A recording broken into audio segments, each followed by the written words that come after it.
nervioso central. Eso fue lo que averigüé. Muy bien, muy bien. Yo me había olvidado de esta tarea. ¿Alguien más? Gracias.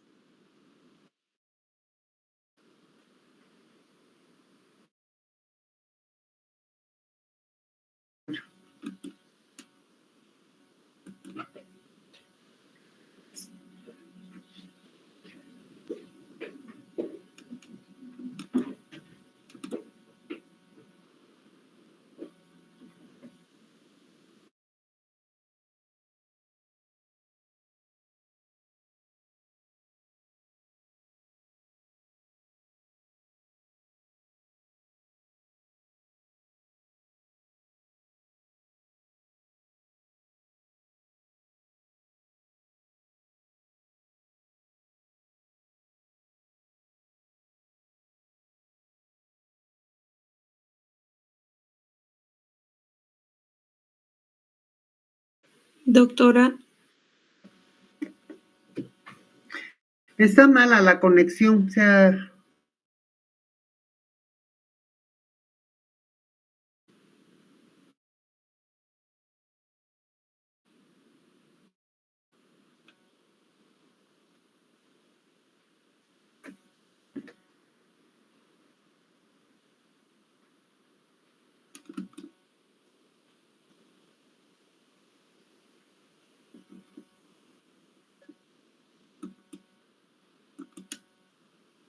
¿Se ve?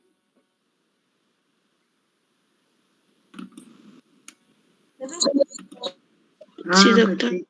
Como no me contestaban, lo borré. A ver, voy a volver a subir. Pensé que no sé.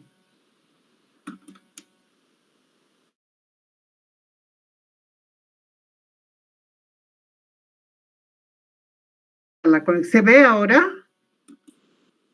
No, doctora. Hola. ¿No? ¿Por qué? Ahora sí, doctora. Ahora. Ya. Ahora vamos a empezar. Entonces, vamos a ver la fiscalización de las sustancias controladas. ¿Qué son las sustancias controladas?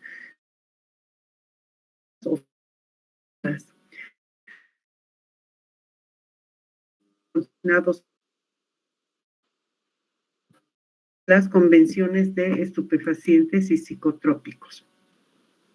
Están enmarcadas dentro de un marco legal que es Convenio sobre Sustancias 1971, la lista de pacientes, la Convención es la lista amarilla y la Convención de las Naciones Unidas contra el tráfico ilícito de estupefacientes y sustancias psicotrópicas. Ustedes saben la ley 1008, ¿no? Esta es una lista roja.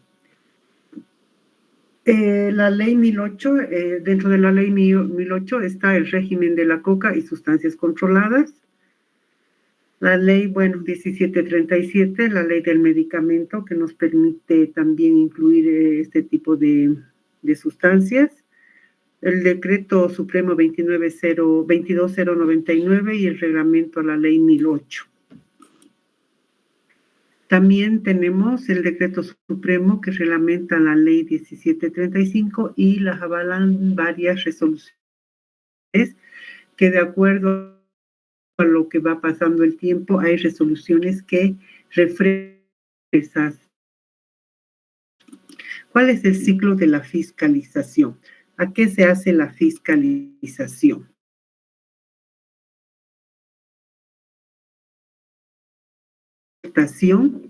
A la distribución y al verde de psicotrópicos, Solam, bromazepam, diazepam, lorazepam, ketazolam, entre otros, que se utilizan para diferentes especiales.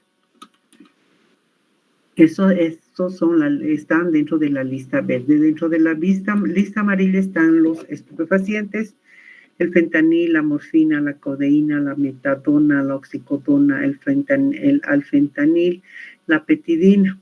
Estas son sustancias que también son controladas y tienen un trato diferente a los psicotrópicos. Ustedes van a hacer un pequeño trabajo, los que quieran, sobre el fentanil. Ahora está siendo muy usado para drogar a las personas, ¿no? Hay personas, han debido escuchar que al introducirse fentanil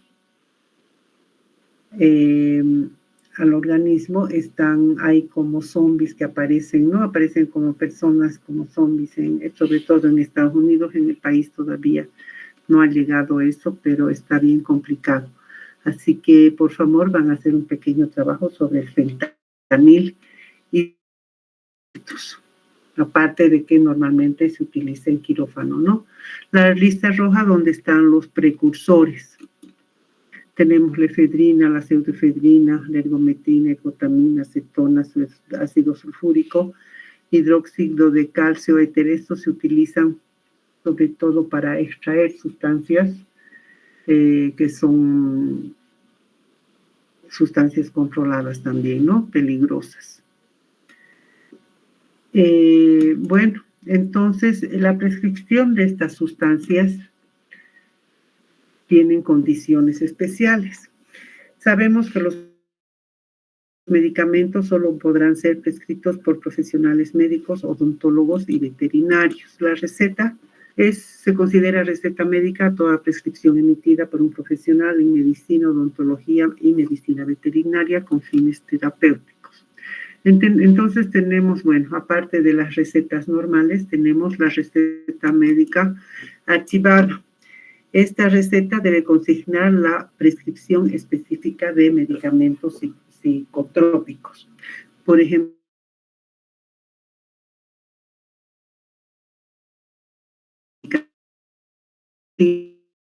del medicamento y, bueno, la concentración también. Además, debe ir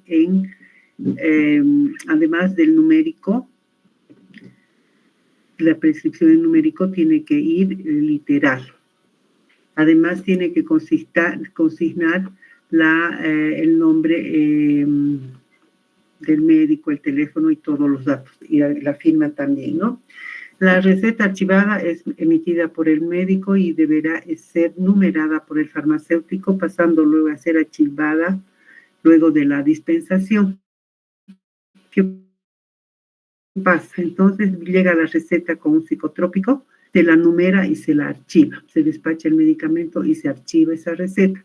¿Con qué objetivo? Con el objetivo de que con esa misma receta no vayan a otra farmacia a comprar más de ese medicamento. Sabemos que que es complicado su uso, que puede producir acostumbramiento, entonces solo el médico puede recetar este tipo de recetas.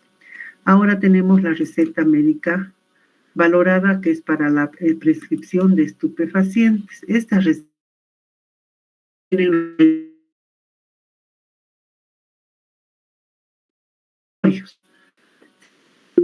esta receta es en los estamentos de salud, tema público. Los farmacéuticos de los establecimientos de salud, en los centros que trabajan 24 horas, están inscritos en el CEDES para poder validar la receta. Esta receta la llevan a salud, el personal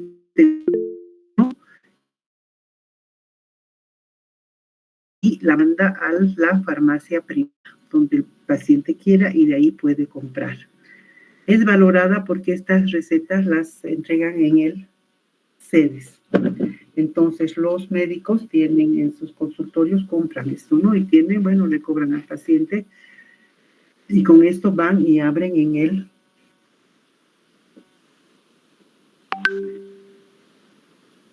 el establecimiento de salud.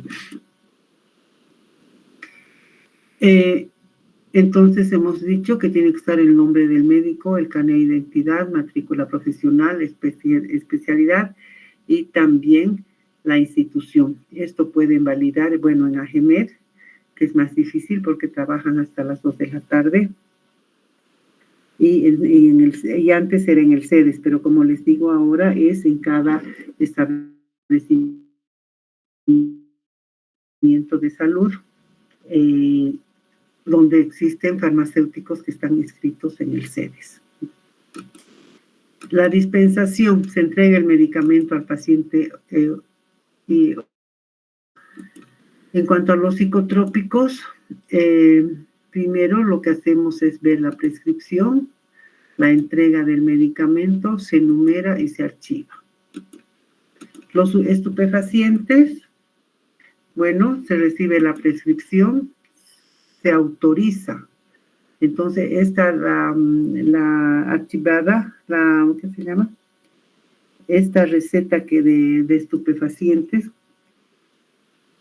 es, primero, bueno, llega la prescripción. Esta prescripción tiene que ser autorizada. Antes, como les decía, era en el CEDES, ahora es en el establecimiento de salud, donde hay farmacéuticos que autorizan esto, que tienen que estar registrados en el CEDES. Si no está registrado en el CEDES como dispensador bueno, no como dispensador, como un ente que autoriza, no puede firmar. Tiene que ir la firma y el sello del farmacéutico, una que autoriza, que está autorizada, se entrega y esta se archiva también. Los informes deben ser trimestrales y anuales. Estos medicamentos como dice aquí, trimestral y anualmente se debe mandar un informe al CEDES. ¿Qué van a consignar en estos informes? Todos los ingresos. Yo, como farmacéutico, farmacia pública o privada, tengo que abrir un cuaderno, un libro de actas en el CEDES, que me lo van a abrir en el CEDES. En ese cuaderno van a consignar todos los ingresos, por decirles, el alprazolam. Tengo un saldo de, no sé, de 50, me están ingresando de cierta importadora 100, entonces tengo un total de 150. Tengo el saldo anterior y el saldo actual. Después de esos ingresos, los egresos, uno por uno, voy descargando los egresos. El nombre del paciente, a qué paciente entregado y el número de medicamentos entregados. Vamos a consignar el saldo anterior y el saldo actual. Cuánto tenía y cuánto me queda. ¿Sí? Entonces, de esta manera voy a hacer los informes, bueno, primero los trimestrales y después de un año el informe anual. ¿Cómo se presentan estos informes? El primer trimestre hasta el 10 de abril, el segundo hasta el 10 de junio, el tercero hasta el 10 de octubre, el cuarto hasta el 10 de enero y el anual hasta el 31 de enero. No me puedo pasar de esas fechas. Si me paso de presentar estos cuadernos, soy pasible a multas. ¿Qué documentos debo consignar en la farmacia? De acuerdo al tipo de medicamentos. En cuanto a los psicotrópicos, tengo que tener las recetas médicas archivadas. Cualquier momento a la farmacia, ya sea privada o pública, puede llegar una supervisión y me van a pedir el libro donde tengo anotado todo esto, todo el descargo de las recetas, y además tienen que estar las recetas archivadas. No puede faltarme ninguna receta. Y todo esto al final del trimestre presento en el CEDES. Bueno, el libro o cuaderno y el formulario 010 de psicotrópicos, que es un formulario que ya está en manera digital, que yo lo puedo llenar automáticamente. En cuanto a los estupefacientes, voy a utilizar las recetas médicas valoradas con autorización de venta. Si no tienen la autorización, no pueden vender. Bueno, donde van a anotar todos los movimientos, el libro o cuaderno, y tener el formulario de estupefacientes. ¿Qué hace el CEDES? El CEDES fiscaliza a todas las farmacias, a las sucursales, a los hospitales y clínicas y también a las distribuidoras. ¿Por qué a las distribuidoras? En el sentido de que la distribuidora también tiene ingresos y egresos. La distribuidora te puede entregar, les va a vender a las farmacias, a las sucursales de las farmacias y a los hospitales una cantidad de psicotrópicos o estupefacientes. Estos, por decirles, han distribuido 20 a varias farmacias, ¿no es cierto?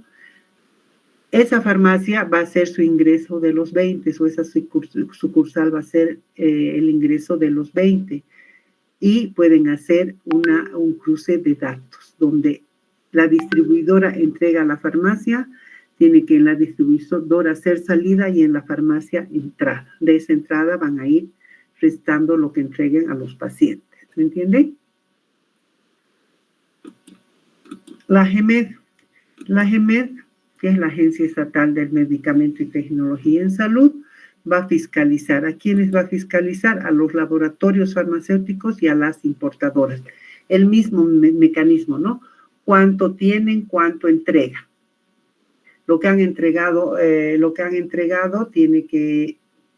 ¿Cuánto entregan? Estos, a su vez, van a volver a entregar a las farmacias y estos a los pacientes. Entonces, una cadena que a todo nivel tiene que haber el movimiento y esto va a ser fiscalizado. Tenemos dentro de los manuales de AGMED, de la Ley del Medicamento, tenemos el manual para la administración de psicotrópicos y estupefacientes. Pueden entrar y leerlo con más amplio. ¿Cuál es el objetivo? Establecer los mecanismos, procedimientos, requisitos y formularios para la correcta administración de sustancias controladas, sean estas psicotrópicos o estupefacientes, así como precursores. Para los pacientes que se dializan, algunos establecimientos de salud compran hidróxido de sodio, por decirles, ¿no? Estos vienen, o cloruro de, ¿qué es esto? Cloruro de sodio o hidróxido de sodio compran, ya no en ampollas, compran en infusores como vienen los sueros. Entonces, para esto necesitan un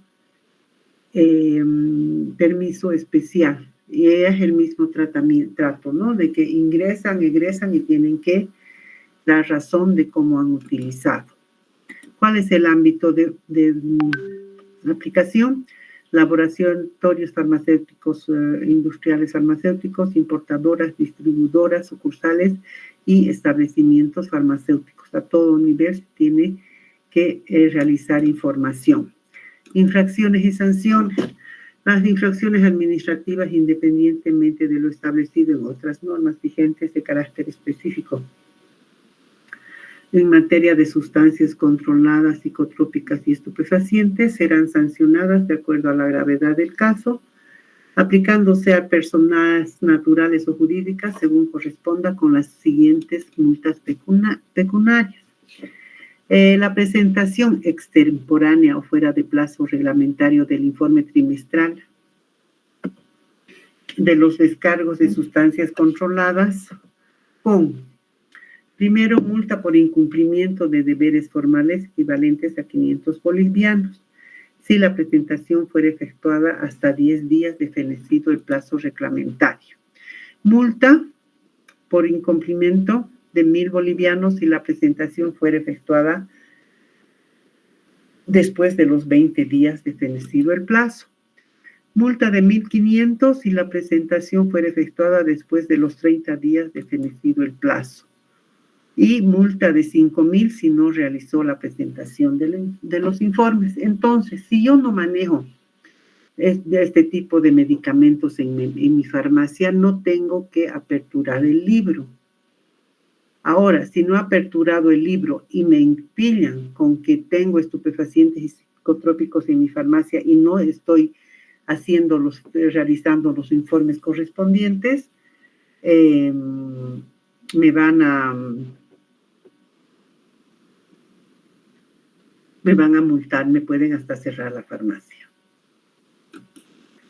Bueno, ¿alguna pregunta hasta aquí? Vamos a ver otra lección bien cortita. ¿Tienen preguntas?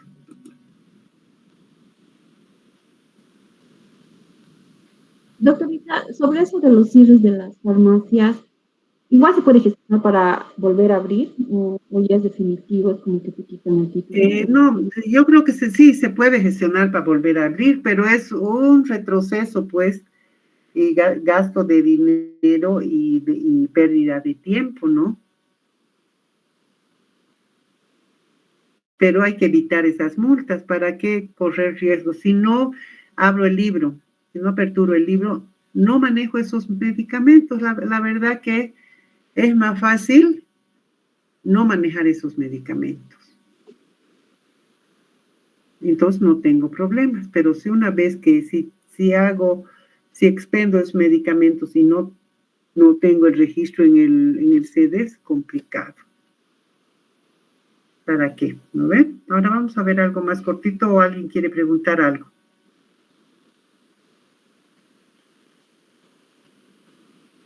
Bueno, vamos a ver.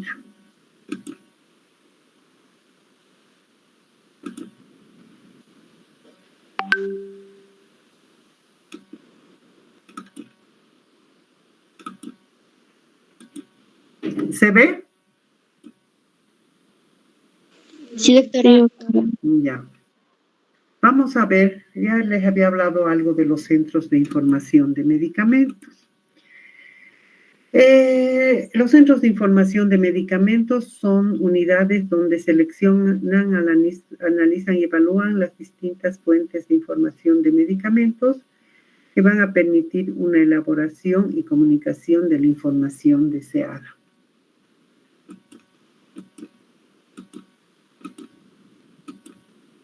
Estos centros de información de medicamentos tienen vinculación específica con centros de información toxicológica y centros de información de farmacovigilancia. También están los colegios oficiales, médicos y farmacéuticos, los hospitales, servicios de farmacología clínica y servicios de farmacia. ¿Qué quiere decir? Que en todos los centros, este tipo de centros, tendría que haber un centro de información o un servicio de información. Un centro de información es más grande, ¿no? Tal vez un servicio de información en ciertos hospitales, lo que no existe en Cochabamba. En La Paz hay un centro que depende de la Facultad de Bioquímica de Bioquímica y Farmacia de la Universidad Estatal de la San Andrés, que si ustedes les escriben y tienen alguna inquietud, ellos les responden.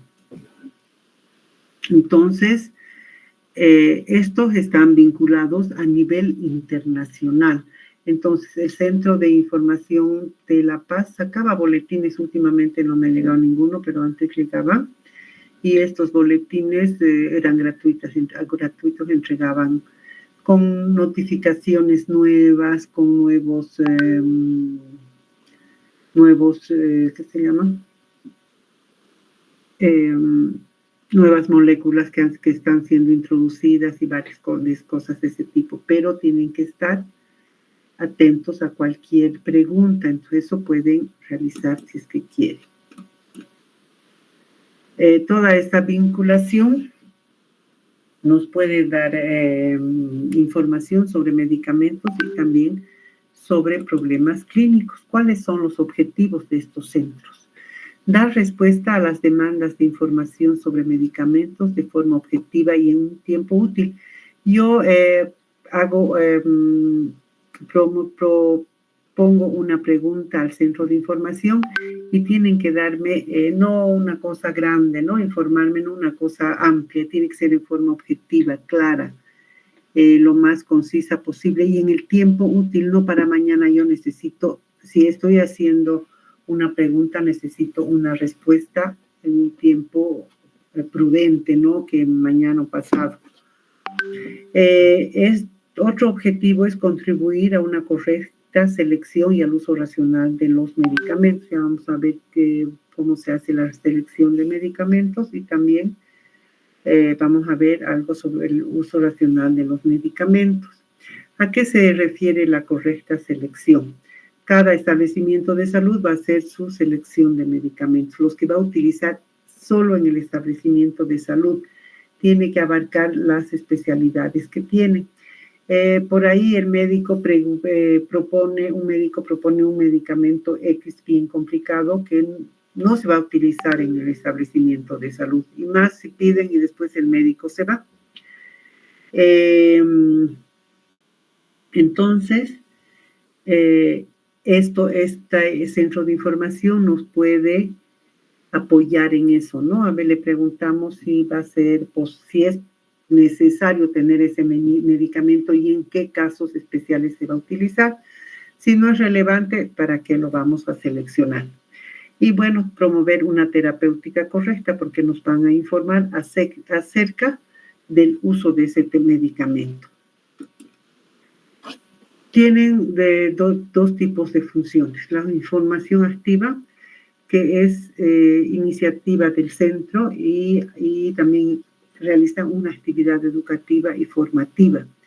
Pueden hacer grupos de pacientes, ¿no es cierto? E informarles, por ejemplo, diabéticos, e informarles acerca de su enfermedad, cómo tienen que tomar sus medicamentos, los tiempos, explicarles todo, ¿no? Esa es su información activa.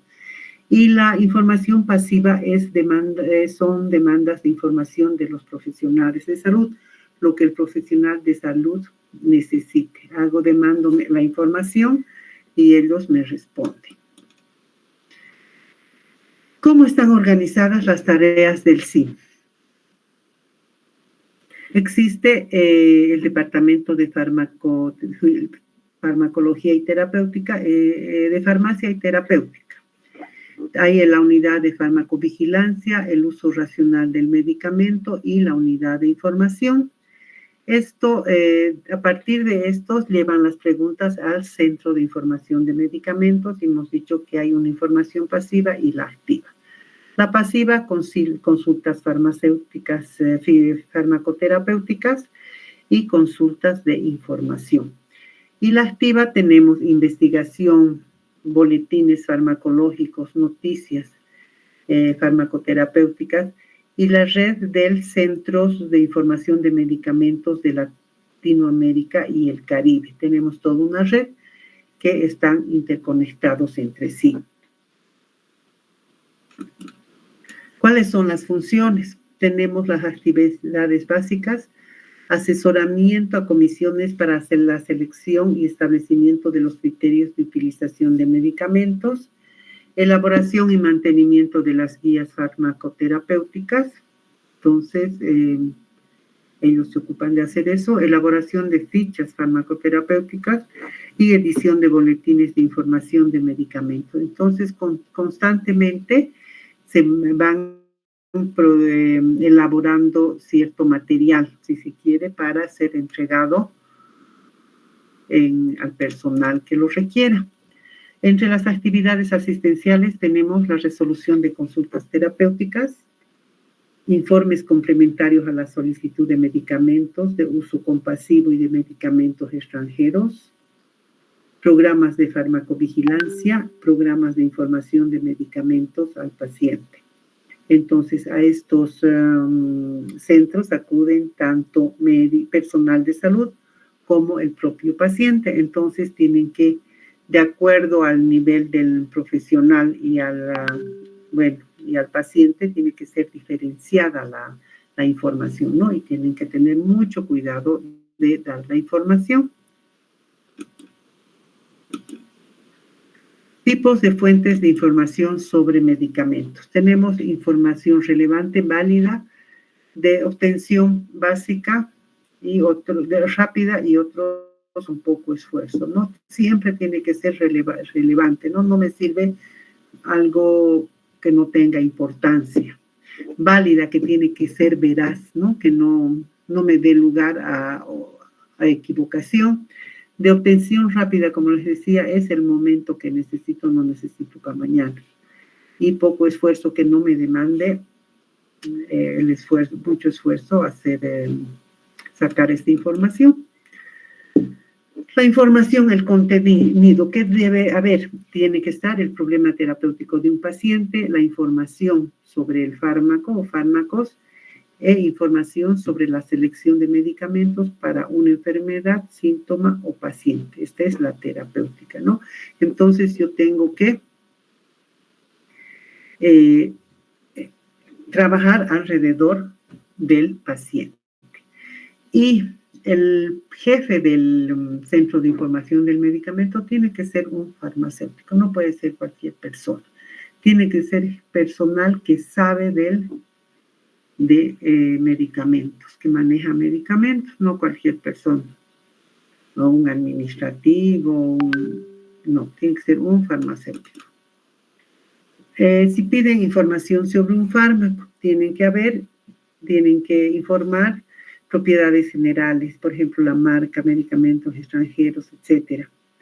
Tienen que ver los aspectos farmacodinámicos, mecanismos de acción, efectos farmacológicos y efectos terapéuticos. Aspectos farmacocinéticos, propiedades generales, cambios en situaciones fisiológicas especiales o patológicas. Entonces describen todo lo acerca del medicamento. Efectos indeseables también pueden ser novedosos o raros, ¿no? También tienen que informar. Interacciones farmacológicas, tienen que ver las interacciones de los medicamentos con alimentos, o también con otras sustancias no medicamentosas, en interferencias en procedimientos analíticos. Las intoxicaciones, características y tratamientos si existe una intoxicación. Situación de registro, usos aprobados y nuevos usos en investigación. Siempre van a la vanguardia, no se quedan atrás los centros de información. Entonces tiene que realmente ser una persona que sepa mucho para dar la información. Tiene que dar esta información con eficacia, efectividad y eficiencia.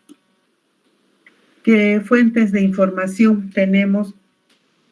Varias fuentes de información.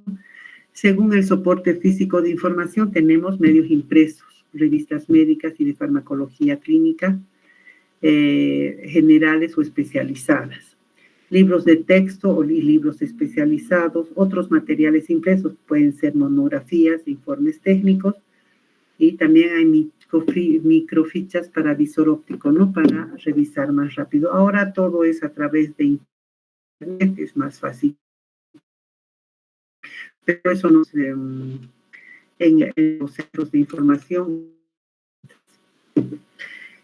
Medios informatizados, computarizados o electrónicos, discos de computadora, discos de lectura láser del tipo CD-ROM o tipo digital, los DVDs. Bueno, tiene que haber conexión en línea, internet o intranet, y también puede haber tiene que haber correo electrónico, ¿no? Para que se comuniquen con sus pares con otros centros de información a nivel internacional. Medios impresos principales tienen un inconveniente, ¿no? Que no pueden tener mucho medio impreso por el espacio que no hay a dónde guardar, porque también limita físicamente la información, son caros y poco ecológicos y no posibilitan búsquedas de varios términos, ¿no? En esto van los libros grandes, pero bueno, sirve. Medios informatizados, computarizados o electrónicos. Ventajas: acumulación de un gran volumen de información en poco espacio, actualización fácil y rápida, sobre todo online, búsquedas simultáneas de varios términos u operadores, ¿no? Vamos abriendo ventanas y vamos obteniendo la información. Estamos acostumbrados a escuchar algo e ir y buscar, ¿no? Pero por ahí no es, tenemos que saber de dónde viene esa información. No es nomás lo primero que encontremos y tomar esa información. A veces no es fidedigna, ¿no? Tenemos varios tipos de fuentes de información, primarias, secundarias y terciarias. Las primarias son las que recopilan datos originales publicados, por ejemplo, los libros, las revistas. Fuentes secundarias, bases de datos biométricas en un sistema de información. Y las terciarias, los libros, compendios y los formularios. ¿Cómo se le evalúan los artículos originales? El título deberá ser claro y reflejar el contenido del artículo. Tienen que estar los autores y se debe realizar un resumen. El resumen debe ser informativo e incluir los objetivos, diseño del estudio, los resultados importantes y las conclusiones. Las revistas, ¿no es cierto? Bien, lo primero que vemos es el resumen. En las, ¿qué se llaman? En las tesis también, ¿no? Lo primero que vemos que debemos ver es el resumen para ver si nos interesa o no nos interesa ese artículo. El material distribuido por los laboratorios. Para ser útil se debe evaluar previamente de acuerdo a los siguientes parámetros. Comprobar las afirmaciones, comprobar las gráficas, los datos estadísticos y las referencias. Entonces tenemos que saber qué es lo que necesitamos. Las respuestas a las consultas, recepción de la consulta, quién pide la información, conocer la verdadera pregunta, estrategia de búsqueda, elaboración de la respuesta y comunicar la respuesta. Evaluación de la calidad del servicio. La información proporcionada por el SIM debe ser completa, objetiva, puntual y precisa. Si no cumple con los 4 estándares, no sirve. Estas premisas deben cumplirse al 100%.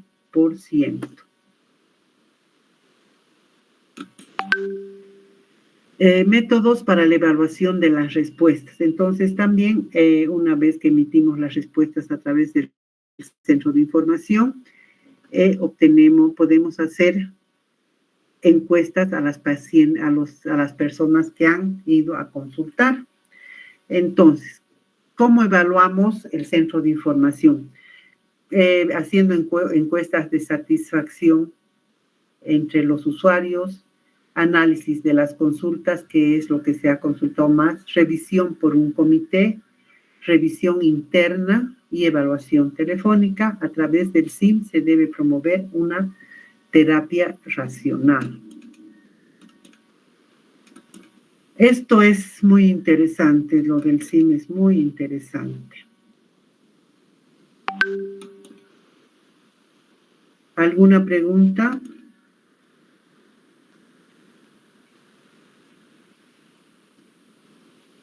No, doctora. Bueno, entonces nos vemos la próxima semana. Dime.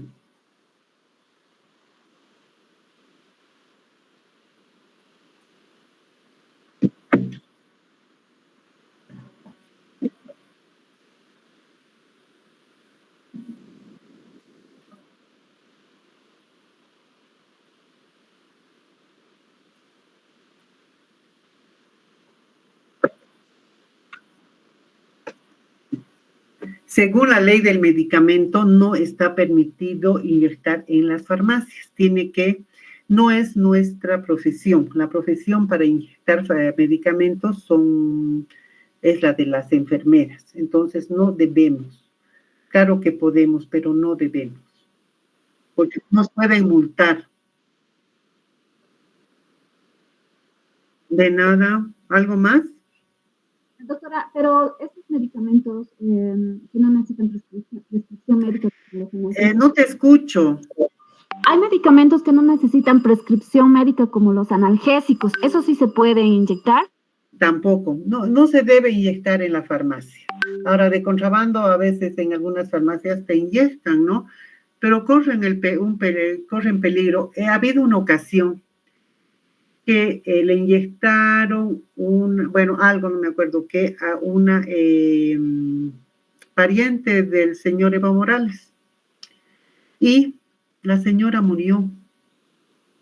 Y la que inyectó no fue la dueña de la farmacia, fue la farmacéutica. La dueña de la farmacia le obligó a la farmacéutica, que era, bueno, su empleada, digamos, y le obligó a que inyecte. Mala suerte, por ahí una reacción alérgica, no sé qué le pasó, y la señora murió y se ha hecho un lío grande, y bueno, le han echado la culpa a la farmacéutica, no a la propietaria de la farmacia. A los propietarios de farmacia que les interesa ganar y les pagan bien poquito a los farmacéuticos, o sea, ganar un peso, bueno, te obligan, ¿no? A tu dependiente le obligan. Van a querer ganar, a nosotros nos interesa el bienestar del paciente, a ellos no. Y por eso es el problema de que la propiedad no sea exclusiva del farmacéutico. Entonces, cualquier persona, si contrata a alguien, puede tener farmacia. Si contrata un farmacéutico, porque la ley dice que tiene que haber un regente farmacéutico. Pero corremos ese peligro, ¿no? De que nos obliguen a hacer ciertas cosas que no debemos. Y no es solo ese caso, han habido casos de que, bueno, se han vendido medicamentos con vencimiento corto. Han denunciado, y ¿quién ha pagado las consecuencias? El farmacéutico, no la dueña o el dueño de la farmacia. Entonces, con esas cosas hay que tener mucho cuidado. Si no se debe, no lo hagamos. Así sea ahora mis parientes tal vez, ¿no? Pero en la farmacia no. Doctora, pero solo un caso, así un ejemplo, digamos, si alguien viene así de emergencia con mucho dolor y te ruega, y se podría hacer primero algún consentimiento, así de pidiéndose el favor. Puedes, eres libre de hacer lo que deseas ese rato, pero con mucho cuidado, corres el riesgo, como les digo, le pasa algo y puedes tener problemas. A mí me ha pasado una vez, no en la farmacia, ha venido una amiga a mi casa y me ha dicho que le pongo una inyección, penicilina 633 o 1266, no me acuerdo, pero era eso. Y ustedes saben que la penicilina antes venía, no, ahora ya no, o sí, con lidocaína, con agua con lidocaína para que no duela. Entonces, le digo, ¿no tienes alergia a la penicilina? No, me dice, no tengo alergia. Segurísima. Bueno, le pongo la inyección y empieza su rash y sus ojos los ojos como si alguna vez han visto que si se bajan el párpado inferior, se ve, ¿no es cierto?, una cosa blanca, rojita y blanca. Así se le torció todo. ¿Y qué pasa? Si no soy alérgica, te prometo, me decía, había sido alérgica a la lidocaína. Si eso me pasaba con una persona extraña, podían hacerme problema. En cambio, esa chica era mi amiga, además ella me aseguró de que no era alérgica a la penicilina, y como que no era la penicilina. Si yo lo hubiera puesto con agua para inyección, no hubiera tenido ese problema. Ese rato, claro, mi cuñado médico le puso otra inyección y solucionamos el problema, pero es bien riesgoso. Entonces, mejor no hacerlo.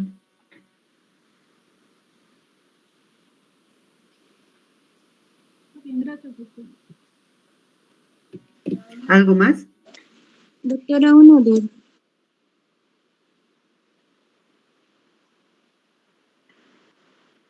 Hasta el tema 5 va a ser el examen. El lunes, como es el viernes a las 3 de la tarde, ¿saben el número de aula? Es todo el sexto piso, doctorita, 61, 62 y 63. Ah, ya. Qué bien, gracias. Gracias, eso no sabía. Bueno, entonces nos vemos el viernes, vayan a estudiar. La otra semana, ¿qué examen tienen? Estadística y operaciones unitarias. Las dos. Martes estadística y jueves operaciones unitarias. Ya, por ahí el miércoles no pasamos clases. ¿O sí quieren pasar? Ya.